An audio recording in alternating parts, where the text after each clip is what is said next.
누가복음 신약성경 누가복음 13장 31절에서 35절 말씀을 가지고 열심 이와 같은 제목으로 잠시 은혜를 받도록 하겠습니다. 31절을 한번 크게 읽어 주시겠습니다. 시작.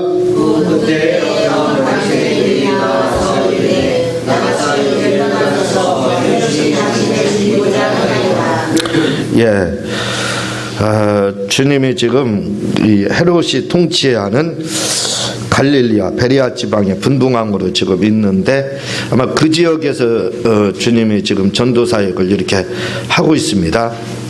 이 소식을 헤롯이 들었어요. 그래서 헤롯이 듣고 이제 그 이들의 보고에 의하면 헤롯이 당신을 우리 예수님이죠. 당신을 죽이려고 하니까 빨리 여기서 좀 벗어나라.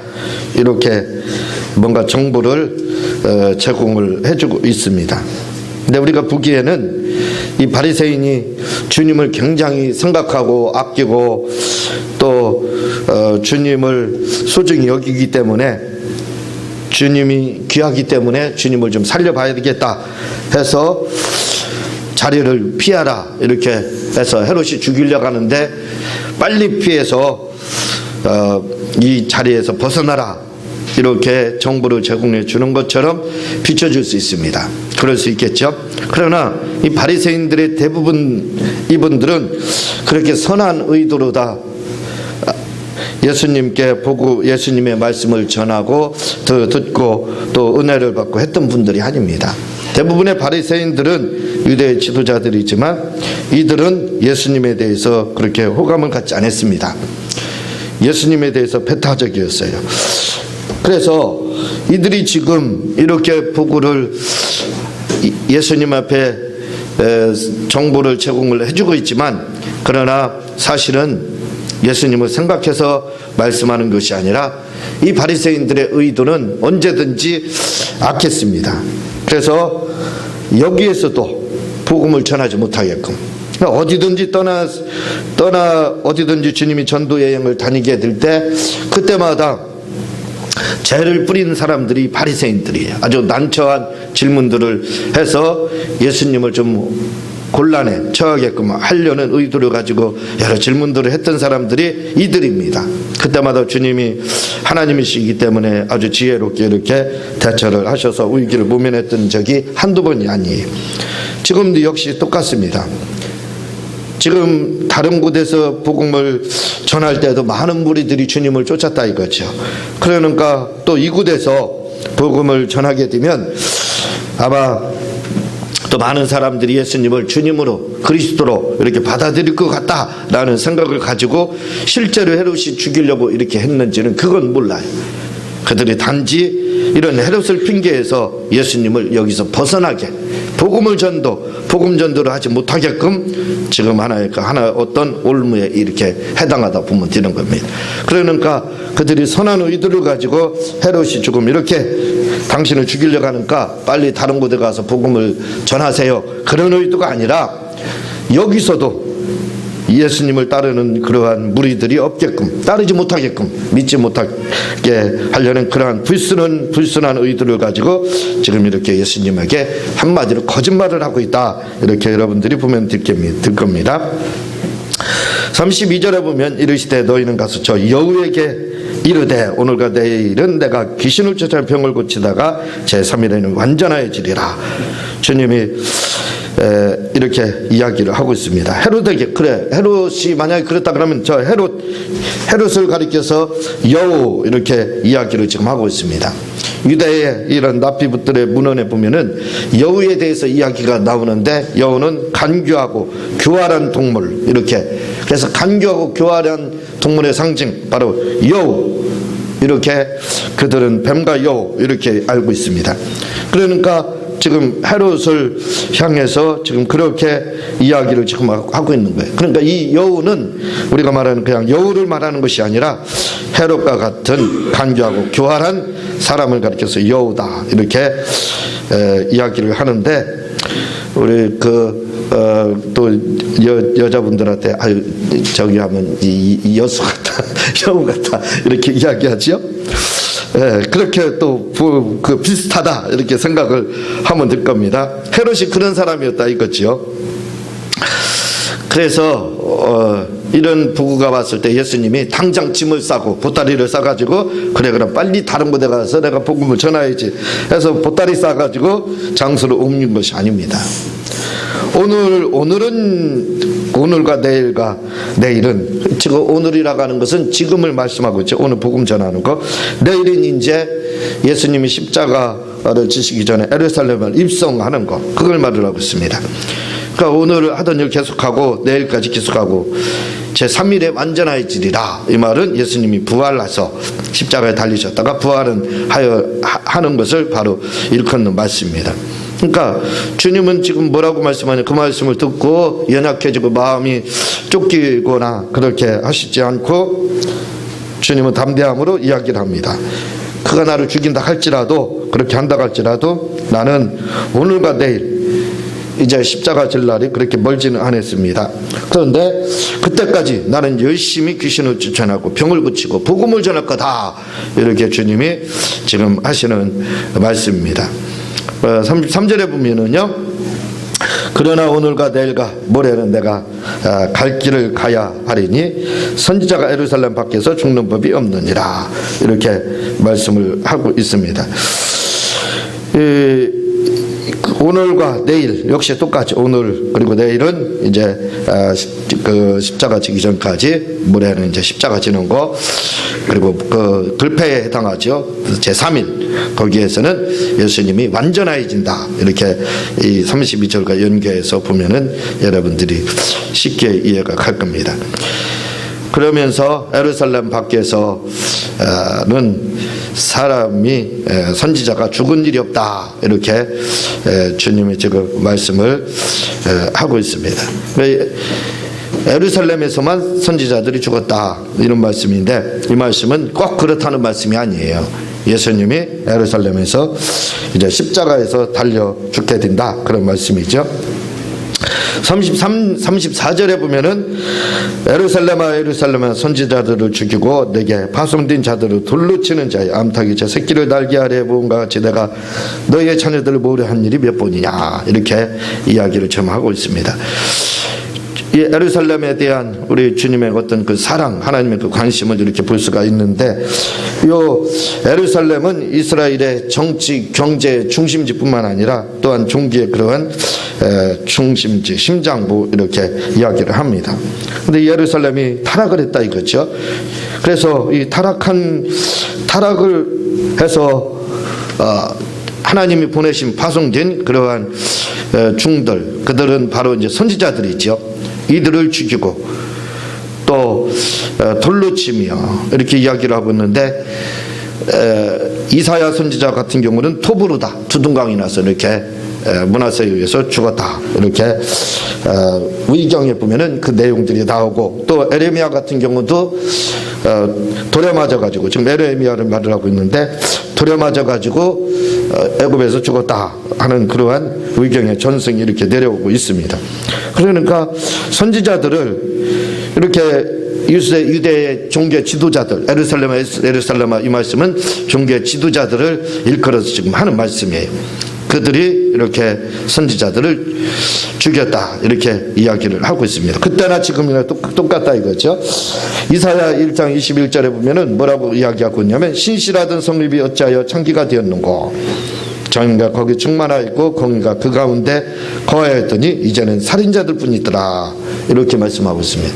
예루살렘이라는 곳이 참으로 샬롬이라는 뜻을 가지고 있는, 솔로몬을 메시아라는 뜻을 가지고 있는 곳이에요. 그런 곳인데, 그렇게 신실하던 성읍이 뭐라고 이야기하면 창기가 되었고, 또 정의가 충만하였던 것이, 공의가 충만했던 그런 것이 살인자들만 들끓는 곳이 됐다, 이렇게 이야기를 좀 하고 있습니다. 그렇죠. 살인자들만 들끓는 곳이 됐죠. 35절에 보면은 보라 너희 집이 황폐하여 버림받으리라, 내가 너희에게 이르노니 너희가 주의 이름으로 오시는 이를 찬송하리라 할 때까지는 나를 보지 못하리라. 이렇게 이야기를 하고 있습니다. 여기서 보라 너희 집이 황폐하여 버림받으리라. 이 말씀은 AD 70년 에루살렘 멸망을 지금 보고 주님이 말씀할 겁니다. 에루살렘이 멸망할 거다. 그 말씀을 지금 이야기를 하는 것이고, 주의 이름으로 오시는 이를 찬송하리라 할 때까지는 다시 나를 보지 못하리라. 이 말씀 바로 재림하기, 이제 공중 재림하시죠. 그 재림하기 전까지는 너희들이 나를 이제 볼 수 있는 기회가 없다라는 말씀입니다. 이 말씀이, 이런 말씀들이 바로 오늘 말씀의 요지다. 여러분들이 이렇게 생각을 하면 될 겁니다. 자, 오늘 말씀의 제목이 열심이에요. 열심. 32절에 보게 되면 이르시되 너희는 가서 저 여우에게 이르되 오늘과 내일은 내가 귀신을 쫓아내며 병을 고치다가 3일에는 완전하여지리라. 이렇게 주님이 말씀을 하고 있습니다. 주님이 지금 복음을 전하고 있습니다. 복음에 대한 열심, 복음에 대한 구령에 대한 열정이 지금 이 말씀 속에서 볼 수 있게 되는 겁니다. 마태복음 8장 20절에 보면은 여우도 꿀이 있고 공중에서도 거처가 있지만 인자는 머리 둘 곳이 없다. 이렇게 말씀을 하고 있어요. 대부분의 이 말씀을 가지고 어떤 분들은 예수님이 집도 절도 없는 곳이다. 절이라고 하니까 이상한데 세상 말을 해서 죄송합니다. 집도 교회도 없는 곳 없이 없는 분이다. 이렇게 이야기를 하는데, 그러나 누가복음에 보면은 예수님이 갈릴리 가버나움에 집이 있었다. 이렇게 이야기를 하고 있습니다. 그러니까 지금 여기서 말씀하시는 그 요지는 바로 여우도 굴이 있고 공중에 새도 거처가 있을 때 인자는 머리 둘 곳이 없다. 이 말씀은 예수님이 복음 전도를 지금 말씀하고 있는 겁니다. 전도에 그렇게 주님이 열정을 지금 말씀을 하고 있어요. 전도에 그렇게 열심을 내고 있다. 이런 말씀이죠. 요한복음 2장 10절에 보면은 무슨 말씀이 나오냐면, 제자들이 성경 말씀에 주의 전을 사모하는 열심이 나를 삼키리라 한 것을 기억하더라. 주님이 얼마나 열심히 있었던지 그 열심으로 인해서 바로 그 나를 삼키리라. 결국은 그 주님의 열심에 의해서 주님이 십자가에서 죽더라. 그 말입니다. 근데 여기서 열심이라는 말이 무슨 말이냐면 젤로스라고 그래서 이 말은 뜨겁다라는 뜻을 가지고 있습니다. 그러니까 우리가 신앙생활을 하되 뜨겁게 신앙생활하자. 뜨겁게 신앙생활 하자는 이렇게 이야기를 하는데, 그 바로 이제 열심히 신앙생활을 하자, 그런 말씀에 해당하는 겁니다. 제가 몇 년 전에 아마 베스트셀러로다 굉장히 유행했던 책이 있어요. 그게 뭐냐면 맨발의 성자에 해당하는 팔복입니다. 아마 여러분들이 읽어보셨는지 모르겠어요. 그 책은 누가 썼느냐면 KBS의 PD였던 김우현 감독이라고 하는 분이 쓴 책이 바로 이 팔복입니다. 거기에 누가 주인공이 되느냐면 최춘선 할아버지라는 분, 맨발의 성자, 이렇게 이제 이야기를 하거든요. 이 최춘선 할아버지라는 분이 나오는데, 이분이 어떤 분이냐면 허름하기 짝이 없습니다. 아주, 왜 그러냐면 지하철을 타는데 지하철 전도를 30년 동안 한 분이에요. 근데 이분은 사시사철, 그냥 봄, 여름, 가을, 겨울 할 거 없습니다. 신발도 신지 않고 30년 동안 지하철 전도를 했어요. 그런데 그의 말에 누구 하나 관심을 갖지 않습니다. 그분은 전도를 하면서 뭐라고 그러냐면, 여자들을 보게 되면 전도를 할 때 칭찬을 하라고 하죠. 여자들을 보게 되면 당신은 한국에서 제일 가는 유관순과 같은 그러한 여자다, 이렇게 이야기하고, 남자들을 보면은 김구 선생 닮았다, 이렇게 이제 이야기를 하는 겁니다. 그러면서 자비 하나님께서 당신을 기다리십니다 라고 전도를 하지만 그 누구 하나 귀 기울이는 사람이 없습니다. 그의 말에 귀 기울일 만한 사람들이 없어요. 왜냐하면 그 말씀을 듣기를 원치 않습니다. 지금 우리가 예수님에 대해서 이렇게 전도를 해도 관심이 없어요. 잘 받아들이지 않습니다. 그런데 그분이 전하는 말씀에는 더 관심이 없습니다. 왜냐하면 그의 행색이 거리 내에 지나지 않기 때문에. 어떤 분은 그분을 표현해서 광인과 같다 이렇게 이야기할 정도입니다. 그러니까 거린에도 가깝고 광인에도 가까워요. 왜냐하면 그의 행석을 보게 되면 그냥 제대로 옷을 입고 넥타이를 매고 이렇게 핸섬하게 해서 복음을 전하면 사람들이 인물 좋다, 또 아유 옷을 잘 입었으니까 저 훌륭한 사람도 예수 믿으니까 저 말씀 좀 한번 들어봐야 되겠다, 그런 생각을 가질 거예요. 그렇죠? 그러나 거지 같은 사람이, 한번 여러분들 돌아다니면서 거지 같은 사람이 예수 믿으세요 하면 사람들이 뭐라고 합니까? 같은 믿는 사람들끼리더라도 좀 옷이나 제대로 입고 신발이나 신고 전도하세요, 아마 그렇게 빈잔할 겁니다. 그러니까 30년 동안 지하철에서 복음을 전하더라도 아무 그 말씀에 귀 기울이는 사람이 없어요. 그러니까 마치 메아리처럼 허공에 떠드는 겁니다. 그의 말씀에 아무도 귀를 기울이지 않았습니다. 그런데 이분이 어떤 분이냐면요, 바로 목사님이었습니다. 그리고 이분이 어떤 분이냐면 독립운동가였습니다. 지금도 그분이 2001년도 7월 달에 전도를 하다, 기차에서 전도하다 거기서 죽었거든요. 근데 이분이 지금 어디에 있느냐면 대전 현충사 애국지사묘에 있습니다. 김구 선생과 같이 독립운동을 했던 사람이에요. 그래서 이분을 보니까 사람들이 아무도 관심을 갖지 않아요. 그런데 우연히 김우현 PD가 1995년도에 이분을 처음 보게 됩니다. 왜냐하면 광인처럼 보이고 거린처럼 보이는데 뭔가 행색이 틀려요. 보기에는 거지처럼 이렇게 보이고 그렇게 보였지만, 그러나 그에게는 독특한 것이 뭔가 있었습니다. 그분이 전도를 하고, 그리고 그의 오대서 글씨들이 있는데 그 글씨들이 예수 믿으라는 그러한 내용들의 전도의 문구들이 써 있는 거예요. 그런데 그분이 옷을 입고 전단지를 가지고 예수 믿으세요 하는 것이 아니라 옷 자체가 옷 자체가 바로 전단지입니다. 왜냐하면 신문지 같은 거 그런 거 오려가지고 옷을 입는 거예요. 그리고 거기다 글씨를 써가지고 거기다 글씨 써가지고 예수님 믿으라고. 그렇게, 그러니까 옷 입은 그 위에다가 종이를 붙여서 옷을 만들어 가지고 복음을 전하는 겁니다. 그리고 거기다 문구 예수 믿으라, 뭐 예수님은 생명이다, 이런 말씀을, 이런 문구를 그 옷에다 써놓은 거예요. 그러니까 누가 그 관심을 갖느냐 이거죠. 그런데 이분이요, 점점 이분의 신비가 밝혀지는 겁니다. 왜냐하면 이분을 처음 뵀을 때는 뭔가 남하고는 좀 다르다, 그런 생각을 가졌는데, 이분이 복음 전하는 거 듣고 내가 이분을 좀 한번 쫓아가 봐야 되겠다 해서 쫓아갔어요. 그랬더니요, 생각하기에는 다리 밑에 음막 짓고 거지처럼 그렇게 노숙자처럼 비박을 하겠다 하고 생각을 했는데 집이 있어요. 점점 더 궁금해지는 겁니다. 하나하나 신비가 풀어지는 거예요. 그러다가 자녀를 물어보니까 자녀가 5남매가 있어요. 그런데 그 5남매 중에서 5남매들이 다 누구냐면 목사님, 교수님들이에요. 점점 더 궁금해지는 겁니다.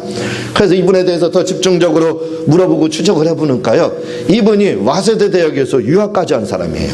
그래서 5개 국어를 하는 사람입니다. 그리고 김포 일대에서 인천까지의 그 땅에 수십만 평이 바로 이분의 땅이었어요. 동네 유지였습니다. 그런데 이분이 예수님을 일본 유학을 하면서 영접해서 죽을 병에서 살아나고, 그리고 주님을 영접한 후에 목사님까지 된 거예요. 그리고 이제 나이 먹어서는 이제 목회를 못하고 그렇게 전도만 하셨는데, 이분이 김구와 같이 독립운동을 했던 분이라고 아까 말씀을 드렸죠. 그래서 물어봤습니다. 아니, 왜 할아버지는 신발을 안 신고 이렇게 복음을 전하는 겁니까? 그랬더니 30년 동안 신발을 안 신었다는 거예요. 자기가 신발을 신는 날은 우리나라가 완전히 독립하는 날, 바로 신발을 신겠다, 이렇게 이야기를 하는 겁니다. 그래서 지금은 독립한 거 아닙니까 했더니, 남북한이 나눠졌기 때문에 완전한 독립이 된 것이 아니다. 남북한이 하나가 될 때 그 완전한 독립이 이루어지면 그때 내가 신발을 신을 거다 라고 하면서 열심히 복음을 전했습니다. 그분이 땅이 수십만 평 있었는데 6.25때 피난민들, 실향민들이 이렇게 내려와서 어렵다고 하면 그 땅들을 조금씩 떼어줬어요, 다. 그러다 보니까 자기 땅이 이제 몇 평 되지도 않고 집 한 채만 달랑 남아있는 그러한 이제 그런 처지가 된 거예요. 그렇지만 그분은 열정적으로 복음을 이렇게 전하게 됩니다. 그래서 김우현 PD가 그걸 계속해서 촬영을 하는 거예요. 여러분 그 동영상으로 있습니다. 한번 보시면 얼마나 큰 은혜가 되는지 몰라요. 그렇게 만나다가 2001년도에 7월 달에 그분을 다시 만났습니다. 그리고 그분의 모습을 보니까 예전하고 다른 모습이에요. 조금 수척해 있고 몸이 더 허약해 있는 것을 발견할 수 있었습니다. 그리고 그분하고 이야기를 나누는데 그분이 하시는 말씀이 뭐냐면 충성이라는 것은 성령의 열매 중에 하나다 하면서 자기가 그렇게 충성한 것에 대해서 열심히 이야기하며 또 김우현 PD에게 하나님께 열심히 충성할 것을 당부했습니다. 그리고 헤어졌어요. 그런데 바로 그 헤어진 그날, 그렇게 마지막 촬영한 그날 그분이 복음을 전하다가 지하철에서 수원행 지하철에서 이렇게 돌아가신 것이 소천한 것이 이렇게 그 책에 보면 나오고 있습니다. 여러분, 제가 지금 전달력이 부족해가지고 이 최천선 할아버지에 대해서 이 목사님에 대해서 바르게 전달을 잘 못했어요. 그러나 이분이 주님을 만나고 유지였고 갑부였습니다. 그리고 유학파예요. 거기다가 저는 우리나라 국어 하나밖에 하지 못하는데 5개 국어를 능통하게 했던 분이에요. 그러나 그분이 그 모든 멸류관 같은 것을 그 감투를 다 던져버리고 오직 복음만을 전하기 위해서 누더기 같은 옷을 입고 예수님만 전했다 이거죠. 주님이 지금 하시는 말씀이 내가 오늘과 내일 이 일을 하리라. 주님의 열심을, 전도에 대한 열심을 우리가 볼 수가 있는 겁니다. 주님이 이렇게 여우도 그리고 공중에 날아가는 새도 거쳐가 있을 때 나는 지금 머리 둘 곳이 없다. 주님이 집이 없다는 뜻이 아닙니다. 전도를 하다 보니까 머리 둘 곳이 없을 정도로 전도에 열심히 했다 이거죠. 전도에 그렇게 열정적이었다 이거죠. 최춘선 이 목사님도 바로 주님께 그렇게 열정적으로 전도하다 결국 주님의 나라 갔습니다. 주님이 열심히 이렇게 전도했던 것처럼 오늘 우리도 주님을 본받아서 열심히 전도하지 않을까 저는 그렇게 생각을 합니다. 저희 아버님이 굉장히 부지런하셔요. 몇십 년 동안 여름철 같은 경우는 새벽 한 4시 반 정도면 일어나셔요. 그래서 4시 반에 일어나셔서 오전에 9시 아니면 7시 8시까지 반나절 일을 다 하는 겁니다. 한여름 땡볕이 몰아치면요 낮에는 일사병 때문에 일을 못해요. 그러니까 일찍 일어나서 오전에 할 일을 벌써 다 해놓는 겁니다. 지금 저희 아버님이 연세가 굉장히 많으셔요. 저희 어머님이 새어머님이 지금 대전 요양원에 입원 중이에요. 몇 년 동안 입원하고 계시는데 그때마다 아버님이 이렇게 금요일날 오전 아니면 토요일날 이렇게 오십니다. 그럼 제가 그때마다 같이 가서 식사를 같이 한다든가 꼭 일주일에 한두 번은 한 번은 이렇게 새어머니를 찾아뵙고 있는데 근데 저희 아버님이 지금도 보면은 굉장히 열심히 이런 부지런함이 있으셔가지고 새벽 일찍 일어나서 아침 식사를 일찍 하시고 대전까지 대전을 오는데 하루 종일 노인네니까 나이도 많으시니까 이제 할 일이 없어요. 할 일이 없다고 합니다. 그러면 좀 천천히 오셔도 되는데 새벽차를 타고 대전까지 오셔요. 새벽 일찍 오십니다. 7시면 8시면 도착하셔요. 그리고 전화가 옵니다. 도착했다 전화가 와요. 그럼 제가 11시까지 찾아뵐게요 하고 이제 찾아를 뵙니다. 우리 아버님의 DNA를 우리 형제들이 다 물려받았어요. 그래서 우리 형제들이 얼마나 부지런한지 모릅니다. 우리 누님도 뒤에 있지만 너무 부지런해서 우리가 힘들어해요. 새벽부터 일어나가지고 불을 켜놓고 그러니까요. 마찬가지입니다. 그래서 저도 게을르지 않아요. 일찍 일어납니다. 일찍 일어나서 기도하고 또 하루 종일 낮잠도 자지 않아요. 잠이 오지 않습니다. 왜냐하면 할 일이 너무나도 많기 때문에. 그래서 하루 종일 바빠요. 그렇게 나름대로 부지런하게 열심히 일을 해요. 왜냐하면 저는 저희 아버지의 DNA를 본받았다 이거죠. 저희 아버지의 DNA를 유전 인자를 제가 가지고 있습니다. 그러니까 열심히 할 수밖에 없어요.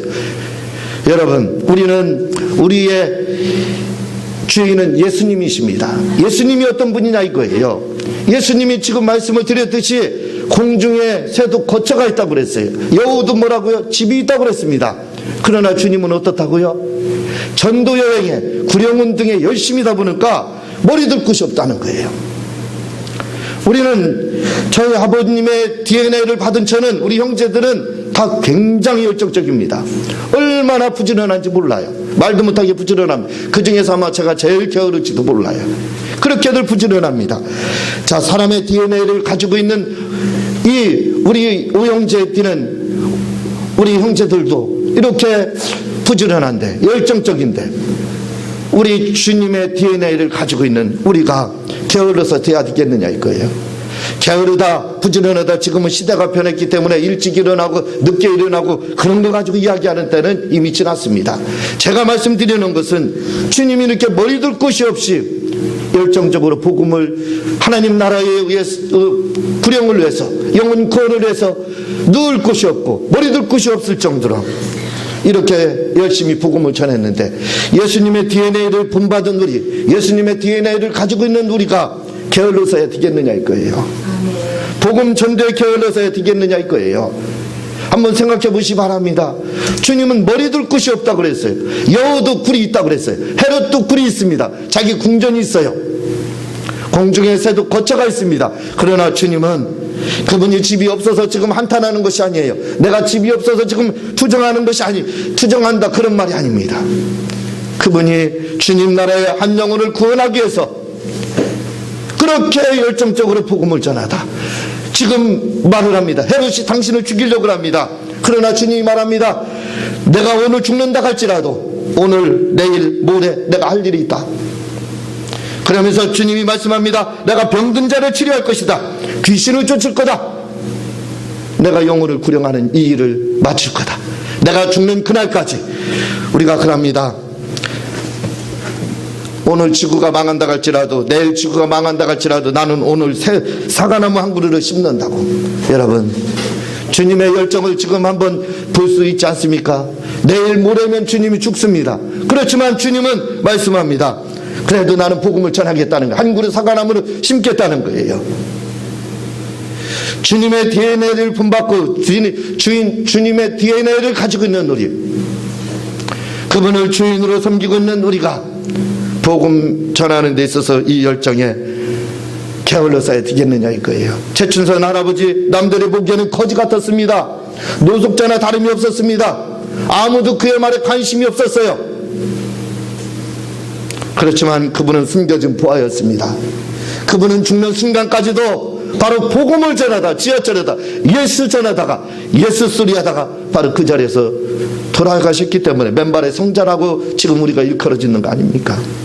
그분에게는 부귀영화를 누릴 수 있는 조건들이 너무나도 많았습니다. 가진 것이 너무나도 많은 사람이에요. 배운 것도 너무나도 많은 사람이에요. 그러나 주님과 같이 머리둘 곳이 없는 것처럼, 머리둘 곳을 갖지 않은 것처럼 스스로 갖지 않은 거예요. 최춘선 할아버지도 바로 주님의 복음을 해서 그 모든 것들을 다 토개처럼 던진 겁니다. 머리둘 곳이 없는 자로 스스로 된 거예요. 그리고 복음을 전하다 결국은 이렇게 주님의 나라에 갔던 것입니다. 주님이 복음 전도에 열정내서 열심히 했던 것처럼 오늘 우리도 주님의 DNA를 가지고 있다 이거죠. 사람의 DNA를 가지고 있는 사람도 그 유전자 때문에 게을르지를 못합니다. 얼마나 부지런한지 몰라요. 우리 형제들을 볼 때 그렇다 이거죠. 그런데 그보다 더한 주님의 DNA를 가지고 있는 우리가 하나님 나라를 향해서 나아가는 데 있어서 게을러서야 되겠느냐 이거예요. 복음을 전하지 않았어야 되겠느냐 이겁니다. 저는 굉장히 부족합니다. 그러나 집사람이 가끔가다 왜 이렇게 당신은 전도를 안 하느냐 이렇게 이제 이야기하는데 모르는 말씀이다 하면서 제가 변명을 많이 해요. 저는 길거리에서 하고 전도를 다 보낸 지가 굉장히 오래됩니다. 한 20년을 전도를 했어요. 지금도 저를 만나고 가까이 하시는 분들은요, 저 때문에 변화되는 분들이 많이 있습니다. 저 때문에 저를 보고 본받으려고 하는 분들이 많이 있어요. 그 중에 한 가지가 뭐냐면 바로 전도입니다. 저는 어디를 가든지 누구를 만나든지 반드시 하는 말이 있어요. 예수님 믿으시라고, 교회 가시라고. 그 말을 꼭 합니다. 그래, 목사님들하고 식사를 같이 하지요. 그러나 목사님들하고 식사를 같이 하지만 그분들이 전도를 많이 할 것 같죠? 안 합니다. 예수 믿으라 소리 서빙하는 분들 또는 식당 개선하는 분들 또는 사장님들한테 그렇게 하는 분들 제가 못 만났어요. 그렇게 하시는 분들 거의 없습니다. 목회자들이기 때문에, 목사님들이기 때문에 복음전도 많이 해야 되겠다. 아니에요. 그렇지 않습니다. 모르겠어요. 제가 더 많은 분들을 만나봤으면 모르겠지만 그냥 몇몇 지인들을 통해서 볼 때 그렇습니다. 그렇지만 저는 언제든지 무엇을 살 때나 무엇을 할 때나 1,000원을 더 지불하며 돈 1,000원을 더 주면서 돈을 거스름돈을 붙지 않으면서 반드시 이야기합니다. 예수님 믿으세요. 교회 가세요. 그분들이 너무나도 부끄러워합니다. 그 1,000원을 가져가라는 거예요. 그리고 이 오피스 월드에 가게 되면 거기에 어려운 사람들을 도와주기 위해서 모금함이 있습니다. 근데 뭐라고 그러냐면 목사님이 이 모금함 다 채워가지고 새로 했다고 그래요. 그러면서 전도하는 거예요. 예수님 믿으시라고. 언제든지 그렇게 복음에 우리가 열정적으로 전도할 필요가 있습니다. 언제든지 전도할 필요가 있어요. 주님이 지금 이야기합니다. 오늘과 내일 그리고 모레 내가 이 일을 해야 된다는 겁니다. 내가 죽는 그 순간까지라도 내가 할 일이 있다는 거예요. 그것은 뭐냐면 하나님 나라의 복음, 이 일을 위해서 내가 왔다. 주님이 그렇게 말씀하고 있습니다. 우리는 전도에 대해서 게을러서는 안 돼. 죽는 순간까지, 제가 그전에는 그런 말을 했습니다. 우리 기독교인들은 죽는 순간까지도 아수리를 대고 죽어야 된다. 아무 소리 하지 않고 죽어서는 안 된다. 그 말 중에 하나가 뭐냐면 예수 소리 한마디 하고 죽어야 됩니다. 예수 믿으라가는 그 말 하면서 죽어야 돼. 그게 우리가 할 일입니다. 왜냐하면 우리는 주님의 DNA를 가지고 있습니다. 주님이 이렇게 열정적으로 다 오늘과 내일 모레 내가 할 일이 있다. 그 일은 바로 하나님의 나라를 전해야 된다. 이 일을 해서 내가 왔다 하시면서 말씀을 하시면서 친히 전도를 이렇게 열심히 하셨습니다. 오늘 예수님의 DNA를 가지고 있다면 우리가 화요일마다 호떡전도를 하고 있지만 그러나 화요일만 하는 것이 전도가 아니에요. 정해진 요일만 하는 것이 아닙니다. 여러분들이 스치거나 만나는 사람이 있으면 전도를 해야 돼. 예수님을 믿으러 가야 돼요. 여러분들이 전도하고 싶으면 누구 뒤쫓아가다 그 사람한테 콩이라도 밟아요. 발 뒷구머리 밟는 거, 신발 밟는 콩 밟는다 같지요? 밟아서 뒤돌아보면 예수 믿으라고, 미안합니다, 예수 믿으세요 하면 되는 거예요. 들이길에 대해서 복음을 전하라 이거죠. 어쨌든 간에 우리는 주님의 제자이며 주님의 DNA를 가지고 있다 이거죠. 이것이 우리의 사명입니다. 당신은 목사이기 때문에 이게 사명이라고 말씀하고 나는 평신도이기 때문에 난 안 해도 됩니다. 그런 게 어디 있습니까? 주님 안에서 다 성도입니다. 주님 안에서 목사가 어디 있습니까? 다 똑같은 성도입니다. 우리가 할 일은 다 똑같습니다. 여러분, 주님이 이렇게 복음에 열정적으로 다 열심히 전도한 것처럼 우리 모두가 복음 전하는 데 있어서 주님처럼 열정적으로 복음 전해서 주님으로부터 큰 상급을 받고 또 주님으로부터 칭찬받는 우리 모두가 되시기를 주님의 이름으로 부탁을 드립니다. 이 시간 우리 말씀 생각하면서 주여 삼창하고 우리 하나님 제가 이제부터 열심히 전도하겠습니다 하고 통성으로 기도하는 시간 갖도록 하겠습니다.